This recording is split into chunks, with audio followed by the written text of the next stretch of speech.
Bien aujourd'hui, j'avais envie de tordre le cou à une idée reçue. J'ai tellement de gens et j'entends sur tellement de forums des gens qui se posent des questions sur la couleur des aloés que je me suis dit qu'une petite vidéo à ce sujet pourrait être une bonne chose. Donc voilà, souvent les gens ils ont l'habitude de voir des aloés, aloe vera par exemple, comme celle-ci, d'un vert très clair, presque fluo.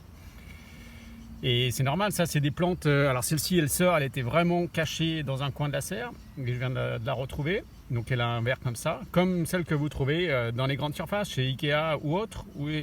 Mais par contre, c'est des plantes qui sont de cette couleur parce qu'elles n'ont jamais vu le moindre brin de vrai soleil. C'est des plantes qui sont poussées en serre sous lumière artificielle.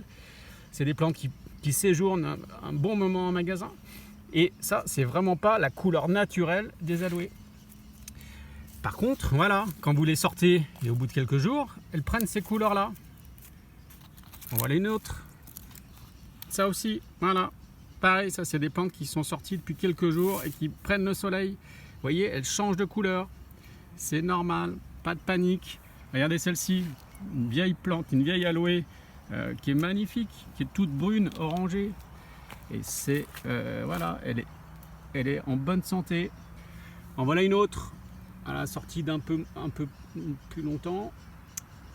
Qui est encore un peu verte, hein, mais regardez la couleur par rapport à l'autre, un peu plus colorée quand même. Et regardez celle-ci, ce qu'elle est en train de faire, elle fait la fleur. Donc voilà, des aloés qui se colorent, c'est pas un problème, c'est même bon signe.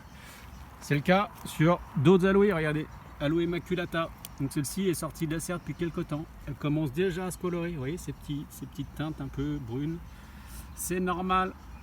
Par contre, si on la compare à une qui est sortie depuis plus longtemps, regardez, pas mal. Moi, je préfère ces couleurs-là, hein.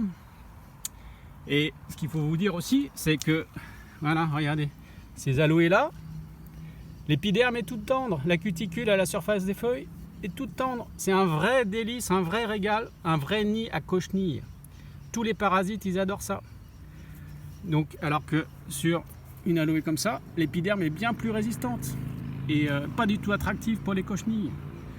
Donc voilà, par pitié, vous inquiétez pas si vos plantes changent de couleur quand vous les sortez. Par contre, attention, une plante comme ça, c'est une plante qui risque un coup de soleil si vous la mettez en plein soleil. Donc vous la mettez d'abord le matin, soleil du matin, pendant une dizaine de jours, et ensuite vous pouvez la mettre en plein soleil. Les succulentes, c'est des plantes de plein soleil, donc par pitié, mettez-les pas à l'ombre. C'est des plantes qui vivent dans la nature en plein soleil. Donc voilà. Si vous avez des aloe vera, aloe maculata ou autres qui changent de couleur quand vous les sortez, pas de panique, c'est tout à fait normal. Voilà, le petit conseil du jour. Salut!